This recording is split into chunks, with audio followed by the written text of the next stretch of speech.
Hello everyone, नमस्कार। आज हम लोग देखने वाले हैं श्रेणी अनुनादी परिपथ की सहायता से अनुनादी आवृत्ति के लिए व्यंजक, या इसी को हम लोग क्या बोलते हैं यहाँ पर LCR परिपथ के अनुनादी आवृत्ति। ठीक है, तो दोनों एक ही है, ये अलग है। श्रेणी अनुनादी परिपथ की सहायता से अनुनादी आवृत्ति के लिए व्यंजक, और या तो आएगा इस तरह LCR परिपथ के अनुनादी आवृत्ति। ठीक है, दोनों एक ही हैं। अब देखिए, आपको तो बेस्ट समझाया जाता है। अगर आपको शायद अगर इसमें कहीं पर भी समस्या होगी या हो सकता है आपको ना आए, तो एक ही कारण है, एक ही रीज़न है जो आपको नहीं आएगा। वो क्या है, आप इनमें से ये नहीं जानते होंगे इनमें जेड क्या है, ये क्या है, जैसे यहाँ पर omega L upon omega C, ये सब क्या है आपको नहीं पता होगा। तो इसमें डरने कोई और घबराने कोई आवश्यकता नहीं है। हमारे चैनल के प्लेलिस्ट में जाइएगा, वहाँ पर एक बना है कक्षा 12 भौतिक विज्ञान, उसको स्लाइड करके सबसे नीचे आएंगे तो वहाँ पर LCR क्या होता है, ये भी उसका भी वीडियो बना हुआ है। ये प्रतिबाधा ये क्या हो, सबका वीडियो बना है, आप उसको देख लीजिएगा, तब उसको समझेंगे तो एकदम आपके लिए आसान सा हो जाएगा। बात समझ में? अन्यथा आप किसी का भी यूट्यूब चैनल में ये टॉपिक चाहे जिस यूट्यूब चैनल से देखो, आपको नहीं समझ में आने वाला, क्योंकि इसके पीछे की बैकग्राउंड जो है उसकी कहानी आप लोग नहीं जानते हैं, और जो लोग जानते हैं उनके लिए तो एकदम बेस्ट है। तो स्टार्ट किया जाए। चलिए, नए हो तो आप लोग चैनल को सब्सक्राइब करके चैनल से जुड़ जाइए। देखो, लिखा बहुत कुछ गया है, केवल समझना है, बस ध्यान दीजिए अच्छे से, कॉपी किताब भी रख दीजिए, केवल अच्छे से फोकस करिए। ठीक है, देखो पहली बात तो अनुनादी आवृत्ति कहते किसे हैं उसको समझिए। देखिए क्या है अनुनादी आवृत्ति कि श्रेणी LCR परिपथ में, क्या है श्रेणी LCR परिपथ में प्रत्यावर्ती स्रोत की विशिष्ट आवृत्ति के लिए। ठीक है, क्या श्रेणी LCR परिपथ सभी लोग जानते हैं। LCR परिपथ में मेरी बातों को सुनते रहिएगा, इसको भी देखते रहिएगा। ठीक है, LCR परिपथ में जो प्रत्यावर्ती स्रोत होता है, यानी V बराबर क्या, प्रत्यावर्ती स्रोत क्या होता है, V बराबर V0 sin ओमेगा टी, सभी लोग जानते हो। ठीक है, तो जो प्रत्यावर्ती स्रोत की विशिष्ट आवृत्ति जो होती है, उसकी जो फ्रीक्वेंसी होती है, जो विशिष्ट आवृत्ति होती है, विशिष्ट आवृत्ति के लिए जो परिपथ होता है, परिपथ में बहने वाली धारा का मान अधिकतम होता है। बात समझ में आ रहा है?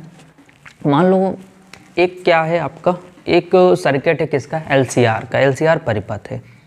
ठीक है, उसके प्रत्यावर्ती स्रोत के लिए जो विशिष्ट आवृत्ति के लिए जो धारा का मान अधिकतम होगा, यानी उसमें जो धारा फ्लो होगी, जैसे यहाँ पर मैं आपको बताऊँ तो समझ लीजिए ऐसा कुछ, ये क्या है आपका एक प्रकार समझो परिपथ है, क्या है, एक परिपथ है। ठीक है, अब क्या कह रहा है दोनों ध्यान से, आपके परिपथ हो गया तो LCR परिपथ क्या हो गया आपका, एक समझो बस एग्जाम्पल तौर पे, क्या है आपका एक LCR परिपथ है। ठीक है, तो इसके प्रत्यावर्ती स्रोत, क्या प्रत्यावर्ती स्रोत की जो आवृत्ति होती उसके लिए जो भी धारा फ्लो होगी, जो भी धारा आप क्या होगा बहेगा, उसका मान क्या होगा, अधिकतम होगा, और इसे ही क्या बोला जाता है, अनुनाद की स्थिति बोला जाता है। ठीक है, और ये जो आवृत्ति होती है उसे क्या बोलते हैं, अनुनादी आवृत्ति होती है। बात समझ में आया? तो बात क्लियर हो गई। कौन सी श्रेणी LCR परिपथ में क्या प्रत्यावर्ती स्रोत की जो विशिष्ट आवृत्ति होती है, उसके लिए जो परिपथ में जो धारा फ्लो होती है, जो धारा बहती है, उसका मान सदैव कैसा होगा, अधिकतम होगा। ठीक है, क्या होगा, अधिकतम होगा। बात समझ में आया? इस स्थिति को अनुनाद की स्थिति कहते हैं, और इस आवृत्ति को अनुनादी आवृत्ति कहते हैं। ठीक है, ध्यान दीजिए, ज़्यादा मोस्टली यही पूछा जाता है, ये वाला क्वेश्चन ध्यान रखिएगा। ठीक है, ये तो बहुत कम आपको देखने, ये ज़्यादा देखने मिलेगा। ठीक है, चले आगे। अब क्या होता है, मान लेते हैं श्रेणी में बहने वाली धारा हम सभी लोग जानते हैं I बराबर V/Z होता है, सभी लोग जानते हो, क्योंकि इससे पहले आप लोग पढ़ चुके हैं कि जेड क्या है। ठीक है, यहाँ पर I0 मतलब होता है उच्चतम धारा, अधिकतम धारा को हम लोग I0। तो पहले सबसे पहले किसकी बात की जा रही है, देखो श्रेणी LCR परिपथ में प्रत्यावर्ती स्रोत की विशिष्ट आवृत्ति के लिए परिपथ में बहने वाली धारा का मान अधिकतम होता है। तो हम लोग पहले धारा का मान अधिकतम निकालते हैं। तो क्या हो गया, I यहाँ पर नॉट लगाने मतलब क्या बताया गया था, धारा का शिखर मान यानी उच्च मान। आपको पता हो जैसे V बराबर V0 sin omega T, I बराबर I0 sin ओमेगा टी, तो वहाँ पर I0 क्या काम करता, शिखर मान उच्च मान होता था ना। तो I0 बराबर V0/Z। अब यहाँ पर Z की वैल्यू कैसे निकालोगे, Z मतलब होता है प्रतिबाधा। यहाँ पर Z क्या होता है सभी लोग जानते हो, Z को क्या बोलते हैं, प्रतिबाधा बोला जाता है। ठीक है, आप सभी जानते हो z बराबर root of R square plus X L minus X C का होल स्क्वायर। ये तो कॉमन चीज़ें हैं, इससे पहले पढ़े होंगे तो ये कोई दिक्कत आपको नहीं आएगी, ठीक है। अच्छा, और एक्सएल को क्या लिख सकते हैं, एक्सएल को होता है ओमेगा एल और एक्सी को 1/ओमेगा सी, इतना हम लोग लिख सकते हैं, ठीक। क्या, एक्सएल को ओमेगा एल, एक्सी को 1/ओमेगा सी। चलो, तो हमारा जेड का मान यहाँ से क्या हुआ, आ गया, जेड का मान हमको पता चल गया, ठीक है। क्योंकि ये प्रतिबाधा का फॉर्मूला होता, हमने ड्राइव किया हुआ था यहाँ पर, बात समझ में आया। ये वाला फॉर्मूला कब किसमें, एलसीआर में लगता नहीं क्या, देखो यहाँ पर आर है, यहाँ पर एल है, यहाँ पर क्या है सी, एलसीआर है ना यहाँ पर। तो एलसीआर से जेड का फॉर्मूला निकला हुआ था जब हम लोग क्या पढ़े थे, एलसीआर परिपथ पढ़े थे, ठीक है। अब यहीं पर एक्सएल को हम लोग ओमेगा लिख सकते हैं, एक्सी को 1/ओमेगा सी लिख सकते हैं, हमने लिख दिया इस जेड का मान। अब कुछ नहीं करना, इस जेड का मान इस समीकरण 1 में रख देना। तो देखो हमने क्या किया है, ये तो सेम सेम लिखा है, ये भी सेम सेम है, केवल जहाँ पर जेड है वहाँ पर ये वैल्यू उठा के हमने रख दिया। तो इतना आपको आई नॉट की वैल्यू प्राप्त हुई। लेकिन अभी आई नॉट आपका अधिकतम मान नहीं प्राप्त हुआ। अधिकतम मान तभी प्राप्त होगा जब ये जो लिखा है ओमेगा एल माइनस 1/ओमेगा सी, इसका मान क्या कर दें हम लोग, शून्य कर दें, इसका मान क्या कर दें, 0 कर दें। अगर इसका मान 0 हो जाएगा तो आई का मान क्या हो जाएगा, बढ़ जाएगा, आई का मान क्या हो जाएगा, अधिकतम हो जाएगा। तो क्या है, देखो लिखा भी गया साफ साफ अक्षरों में, धारा का मान तभी अधिकतम होगा यदि omega L upon omega C equal to 0 कर देंगे तो धारा का मान उच्चतम हो जाएगा, ठीक है। अब क्या किए, तब I not equal to we not upon, देखो आर का तो आर स्क्वायर है, प्लस इसके जगह क्या रख दिया हम लोग, 0 रख दी, क्योंकि इसका मान तो क्या दिखाएगा, 0 होगा तभी इसका मान क्या होगा, अधिकतम होगा, वरना अधिकतम नहीं होगा, 0 हो गया।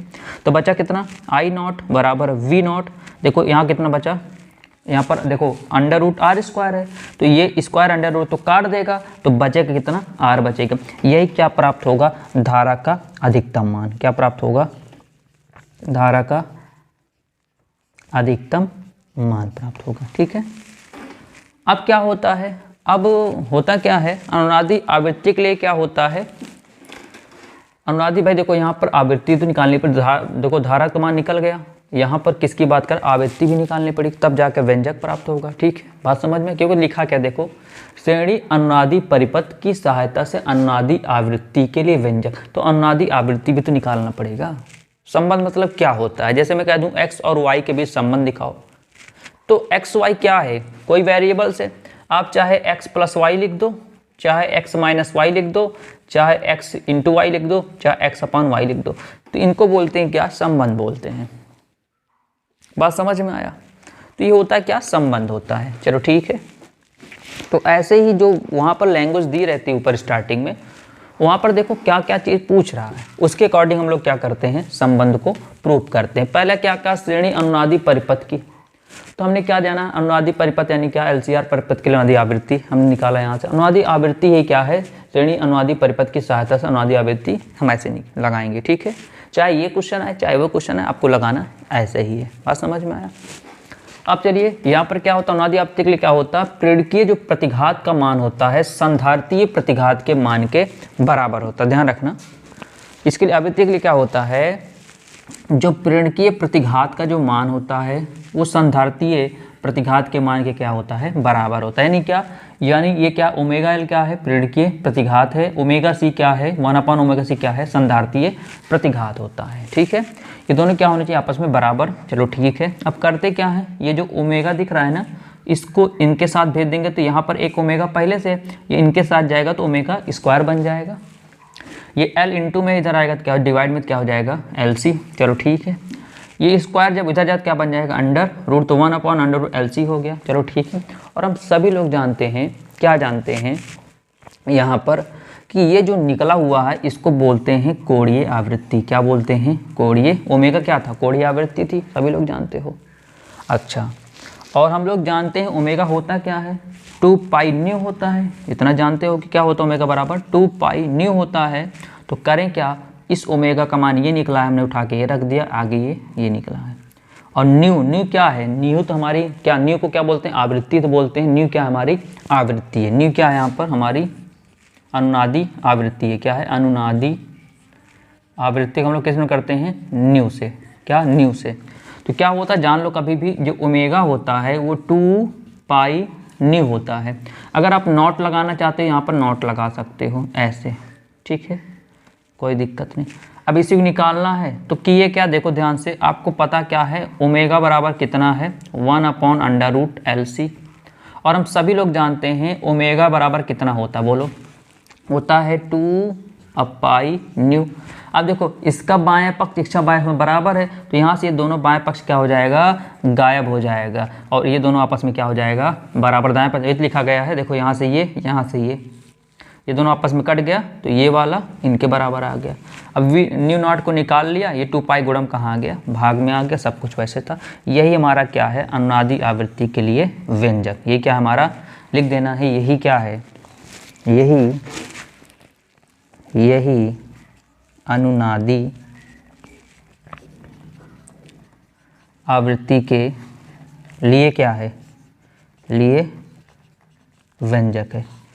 तो कोई दिक्कत नहीं है, मैं एक बार फिर से बता देता हूँ, सुनो ध्यान से, क्या चीज़ें एक बार अच्छे समझ लीजिए फिर से, एक बार और आप लोग प्रैक्टिस करेंगे तो आ जाएगा, ठीक है। देखो क्या है, पहली बात जानेंगे अनुनादी आवृत्ति क्या होता है। तो एलसीआर परिपथ में प्रत्यावर्ती स्रोत की जो विशिष्ट आवृत्ति होती है उसके लिए जो परिपथ में धारा प्रवाहित होगी उसका मान अधिकतम होगा तो अनुनाद की स्थिति कहलाएगी, और वो आवृत्ति क्या कहलाएगी, अनुनाद की आवृत्ति कहलाएगी, ठीक है, अनुनादी आवृत्ति कहलाएगी। तो हमने क्या कहना कि जो धारा बह रही I बराबर V0/Z, ठीक है, जेड का मान यहाँ से निकाल लोगे, उठा के रख दोगे, उसके बाद इसका मान 0 दिखा दोगे, बस छोटा सा है, आपको देखने में बड़ा लग रहा है, बस सीधे बात, I बराबर V0Z, जेड का मान रखोगे यहाँ से, इसके बस हम 0 रख दोगे तो ऑटोमेटिक आप जो इतना लंबा किए हो यहीं पर आप 0 रख के यहाँ पर रख सकते हो, डायरेक्ट ये आ जाएगा। उसका दूसरा स्टेप क्या क्या बताओ, दूसरा स्टेप क्या दिखाए हैं कि जो प्रेरकीय प्रतिघात होता है वो किसके बराबर होगा, संधारित्र प्रतिघात के इक्वल होगा। क्या होगा, यहाँ पर इक्वल होगा। अब इक्वल क्यों होगा, इसके पहले कहानी सब लोग जानते हो, क्योंकि एलसीआर में बताया गया, सब में बताया गया है कहानी इक्वल क्यों होता है, ठीक है। तो अब यहाँ पर 1 ओमेगा ऊपर भेजोगे तो यहाँ देखो एक पहले से यहाँ जाएगा तो होल स्क्वायर बन जाएगा, यानी स्क्वायर बन जाएगा। ये क्या है, गुणम कहाँ आएगा, भाग में, तो सी पहले से क्या हो जाएगा, LC। जब ये स्क्वायर उस तरफ भेजोगे तो क्या बन जाएगा, अंडर रूट बन जाएगा। अच्छा ठीक है, और हम जानते हो ओमेगा क्या होता है, 2 pi nu not. New not निकालना है, 2 पाई गुणम कहाँ आ गया, भाग में, तो छोटा सा है, उम्मीद है समझ में आया होगा। एक बार इसकी आप क्वालिटी बढ़ा के स्क्रीनशॉट ले लीजिए, और अगर कहीं पर समस्या आएगी तो आप कमेंट कर दीजिएगा, आपके डाउट को क्लियर कर दिया जाएगा, ठीक है। तो ऐसे ही इंटरेस्टिंग वीडियो, यानी कि जो आपको आपके उद्देश्य के लिए बहुत ज़्यादा, समझिए आपके बोर्ड के एग्ज़ाम के लिए बहुत ज़्यादा इंपॉर्टेंट वीडियो होता है, ऐसे वीडियो यहाँ पर पूरा बनाया जाता है, और जितना हो सके उतना बेस्ट समझाने का पूरा प्रयास किया जाता है। बस मायने ये रखता है कि आप कितना अच्छा रिवीजन कर पाते हो और आप कितना अच्छे से इसको समझ पाते हो, ठीक है।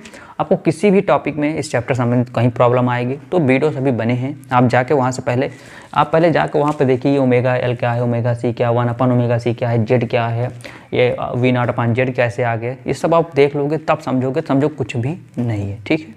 तो मुलाकात करेंगे किसी नेक्स्ट लेक्चर में, तब तक के लिए नमस्कार।